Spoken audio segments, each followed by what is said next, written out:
following the starter's orders. Don't want any noises. Clicking of cameras sometimes is a problem, but they are called to their blocks.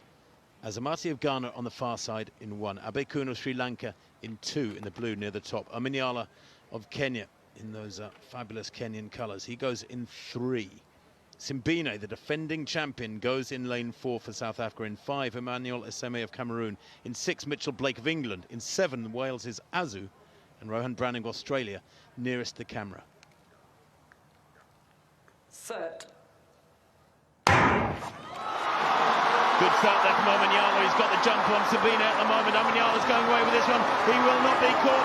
This is justice for the man who couldn't do himself justice in Eugene. He takes the gold for Kenya. 10.02 into a slight headwind, minus 0.9. But daylight between Ferdinand Omanyala of Kenya and the rest. Maybe about a meter's difference in it. And the winning time, well, it doesn't matter a hoot. Who cares that it wasn't under 10 seconds?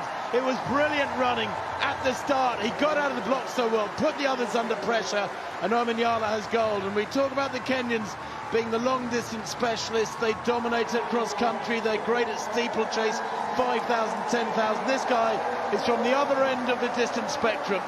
Akani Simbine takes the silver, 10.02 from Omanyala. The South African 10.13. I think a tinge of disappointment of those features. He was well beaten, but he does take the silver. And Nyupun Abekun of Sri Lanka, a bronze medal, 1/100th behind Simbine. And Azamati of Ghana, the unlucky Commonwealth history, 9th fastest man ever from anywhere around the planet. 9.77 he ran in the middle of September last year. And there was never any doubt about it. He led from the very first stride. Simbine tightening up there with the pressure of trying to get back. That's more than a metre lead. Great running on the near side from Browning, who just got out dipped. It was so tight. You look at the place times, I'm telling you, from 2nd place down to 6th place, just 7/100ths of a second. I mean, that is a very, very tight finish indeed. I thought it looked there 20 metres out, like Browning was going to get a medal. Yeah, I did, because he was closing. And then it all got a little bit tight on the line. I said this during the semi-finals. He looks like he's built like a boxer rather than a sprinter. His upper body is absolutely massive. And just like Julius Yego, who became a world champion for Kenya in the javelin, Omanyala is showing that the Kenyans don't just win medals when it comes to the steeplechase, the 1500, the 8, the 5 and the 10. He is a history maker and a record breaker for the proud East African nation. And I wonder how many more Kenyans will want to get into sprinting after seeing what Omanyala has done here in Birmingham and around the World's Diamond League circuit over the last couple of years. That was superb. Wasn't it just?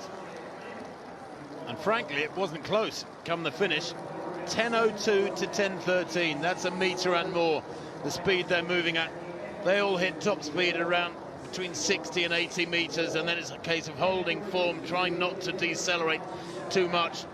But Omanyala, he is tight there over the last 20 metres, but that was partly because he was smiling so widely, I think, when he knew the gold was in the bag. Abekun second to right. What a run from him.